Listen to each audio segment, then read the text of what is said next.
Yep. Well, there you have it, man. That's the Carson Wentz. No. No. What we talking about, Jared Goff? Yeah. There you have it. Went it. into Carson. Yeah, we did. Yeah. There you have it, man. That's the Jared Goff. Hold on. Cough. I don't know what to call it.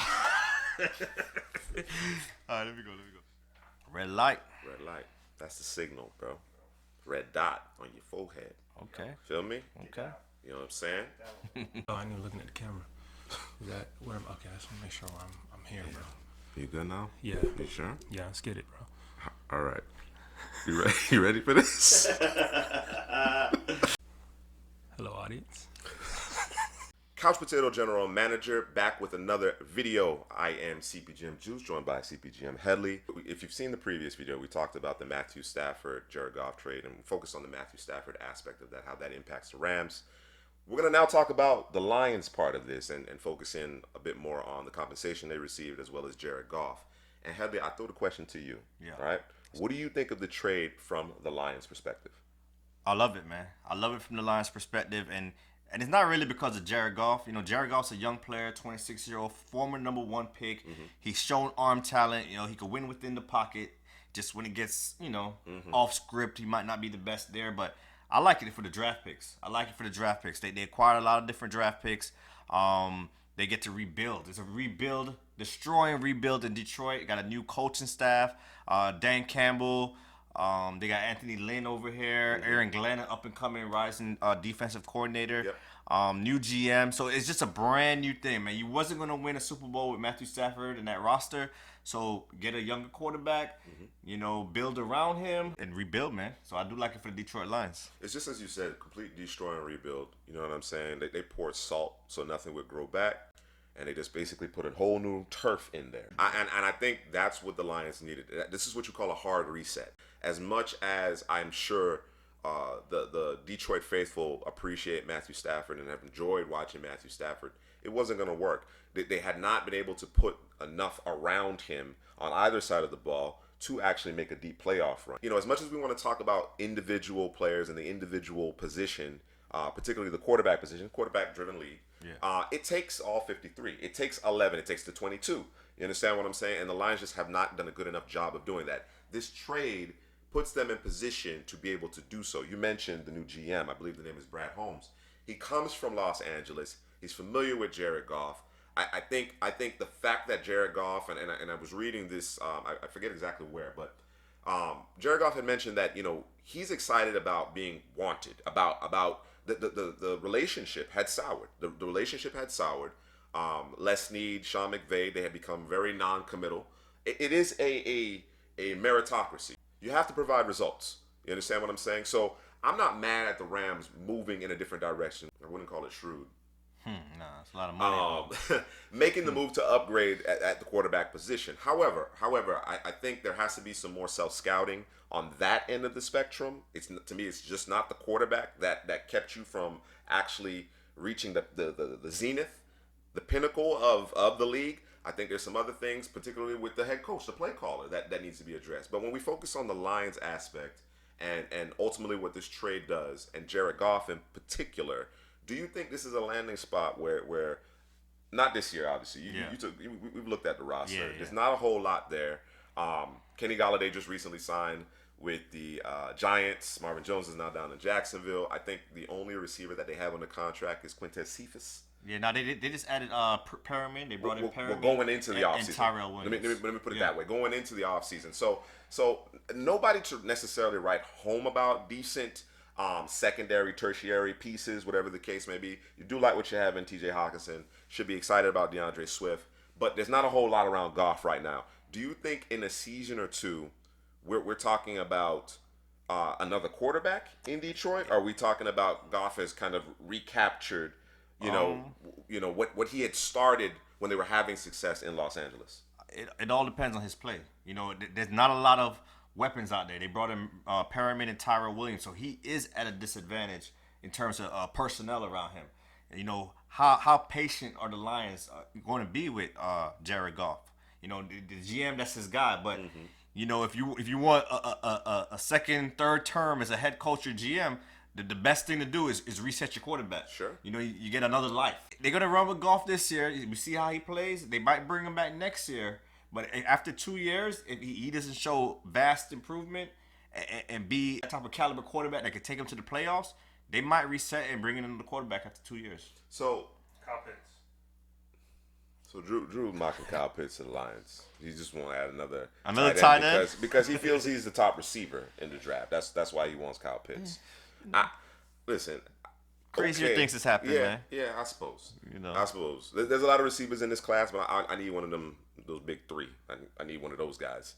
Personally, yeah. I need a Smith. I need a Chase. I need a Waddle. I need a Bateman. I need one of those guys. At any rate, your point is well taken. I understand where you're coming from in terms of generally, if you want to give yourself a little bit more opportunity as a head coach when you're dealing with a rebuild, you're dealing with a team that's struggling or has had a very long history of struggling.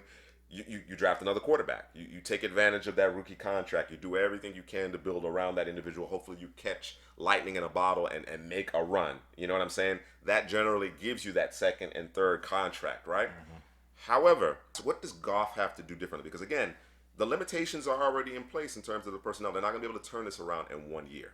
All right? Yeah. Maybe 2 years. But this year, I'd be hard-pressed to see them turn it around to that degree, especially where Aaron Rodgers is still out there doing what he does. So, with that being said, what do you need to see out of Goff this season? Yeah. All right, with perhaps a dearth of weapons around him to give you the confidence that we're going to move forward with him at least going into 2022. Yeah. He's got to bite kneecaps. Just hit me when the coach was, and then I remember the press conference. Yeah. And when you knock us down, we're going to get up. And on the way up, we're going to bite a kneecap off. It's going to come down to intangibles, man. The leadership, you know what I'm saying? The guys rallying around him. He, induced confidence in the rest of his guys, man. We know what Jared Goff is on the field. We know what he's going to do. He's going to be in the pocket. He could hit tight windows. He could do all of that. But at the same time, our guys want to fight for him. Our guys going to want to play for this guy, man. So I think that's a big conversation. How is he in the locker room? Sure.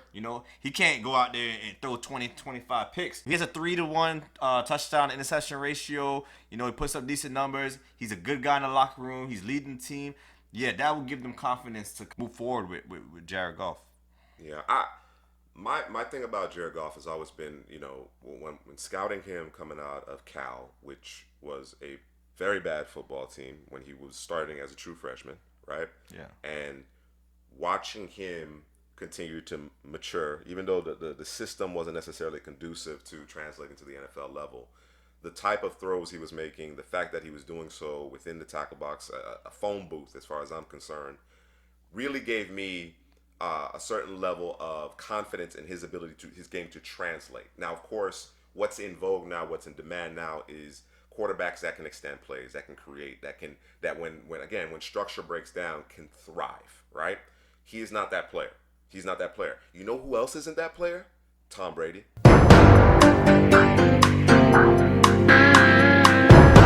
Now, of course, I'm not calling Jared Goff Tom Brady. Yeah, they going, whoa, pause it. But my point is, there are a lot more examples of quarterbacks who typically make plays from within the pocket, having success for a longer period of time than otherwise. Again, I know it's a very different game. The game has changed, but I mentioned it in the last video when we talked about Stafford. It takes all 53, man. Like we saw it in the Super Bowl. When you put it all on, again, the contract, the dollar signs associated with that tends to place the focus. That's the most visible player. That's the one player that has to speak after every game. You understand what I'm saying? Leader. But there are no quarterbacks in the NFL that consistently win without the structure actually being in place. And what I mean by that is it goes beyond what's just on the field. It's drafting. It's free agency. It's retaining players. It's developing players. It's having luck from an injury perspective. You know what? If Todd Gurley's knee didn't fall apart, Jared Goff would still be in LA. You understand what I'm saying? If they hadn't let that offensive line go in some instances in terms of free agency, if they were drafting well enough in order to replace some of the Roger Saffos of the world, or even Whitworth was getting a little bit longer in the tooth, Jared Goff would still be in LA. They ain't had no draft picks though. Exactly. It's hard to draft when you have no draft picks. Exactly. That's my point. That's my point. So what I'm saying is that yes, Jared Goff clearly is not the most talented quarterback. Jared Goff is also talented enough to be part of a team that competed in a Super Bowl. You understand what I'm saying? That's what I mean by that. That's what I mean by that. It takes teams to win these things. And you can look at the roster that he played for previously, and you can pick out a lot of really talented individuals, right? But when you look at it in its totality, especially when you talk about that offensive line, you know, the most important position group when it comes to football, that didn't necessarily meet the sniff test. When you talked about coaching, again, lots of people don't necessarily believe that McVay can do anything wrong. I beg to differ. It's going to take this entirely new look organization to get it together, right? And then we'll see whether or not Jared Goff can rise to the occasion as well. You spoke about the leadership. You spoke about you know, galvanizing the team. I think what impressed me the most is that Jared Goff did not do a Carson Wentz. He didn't pull a Carson Wentz. You know what I'm saying? He didn't take my ball and go home. He didn't pout. He just dealt with it. He dealt with the criticism. He dealt with the fact that, you know, he wasn't necessarily getting the vote of confidence from his coach and his GM. He dealt with that. He handled that. He's handled his trade very well. Yeah. Those are the intangibles, as you mentioned, that I think definitely could get him to 2022. Beyond that, I don't know. But I think because he has that temperament, because there's the GM in place, has that relationship with him, probably understands, you know, and can help this particular coaching staff put him in a position to be as successful as possible, right? Despite the fact that there are a dearth of weapons, I think he can recapture that. Again, how successful the Lions are is a different question. Yeah. But in terms of Goff establishing himself or reestablishing himself as a quality starter in this league, I think he can do that. Yeah, it's gonna be tough, man. I hear everything you're saying, man, but when you look at that roster, you know, it's not and it's not pretty. They struggle on offense, but they're even worse defensively. Sure. You know, so I said the defense is not keeping you in the game, and now you're gonna have to pass the football and get away from probably your most talented player, DeAndre Swift, and you throw into two new receivers, there's a new quarterback. It's a recipe for disaster, man. And somebody's gonna have to be the scapegoat after 1-2 seasons, and they're gonna point to Jared Goff. So, you know, it's just sometimes it's just like that, man. It's just an unfair shake of things. Yeah. The position gets too much credit or too much blame. Yeah. And in the case of Jared Goff, it's always been the blame. Yeah. I got a question for you, man. You mentioned Carson Wentz. Who remains the starter the longest in NFL? Jared Goff or Carson Wentz? So obviously Carson Wentz is in a better situation. Clearly, there's no debate. As of 2021, he's in a better situation. He's going back to play with a coach that he's had success with, who knows, you know, again, exactly where he's most successful, what he's most comfortable with. There probably is going to be some continuity in terms of terminology used, in terms of what he used, at least when Reich was in Philadelphia. I imagine it didn't change that much during the time Reich went to Indianapolis. So everything points to Wentz. Yeah. But I think in terms of when we talk about the intangibles, we talk about, you know, the quality of being a good teammate, and on the off chance the Lions put a quality roster around him, I think Goff has the staying power. Yeah. I think he does. Now, of course, Wentz could go to have plenty of success. We're talking about going to a playoff team. The team was a playoff team despite the fact that Phillip Rivers, let's face it, wasn't all that great. You know, Phillip Rivers was okay, but he wasn't anything to write home about. He's at the end of his career. You understand what I'm saying? So yeah, odds are stacked against Jared Goff. But like I said, I think if the organization is willing to practice some patience, you need some right? patience. If they're willing to practice some patience, I think there is still good football there.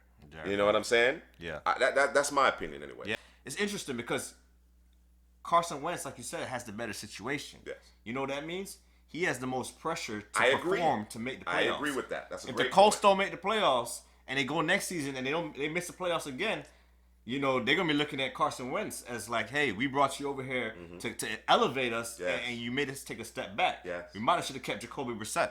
You know what I'm saying? You made a great point there. You made a great point. More talent means more pressure. Yes. You know, Jared Goff has dealt with that pressure. Yeah, he did. He has dealt with did. that pressure, but you're right. He's going to a situation where there won't be a lot of pressure. That may be exactly what he needs. Probably. It could be exactly. It could all blow up and go to hell. Yeah. But it may be exactly what he needs to kind of rekindle and regain the confidence that he was demonstrating when they were really successful in LA. Yeah. There you have it, man. That's the Jared Goff discussion, man. You guys let us know what you think. Detroit Lions, is he going to be there after 2 years? Is he going to be the scapegoat? Like, comment, and let us know what you think.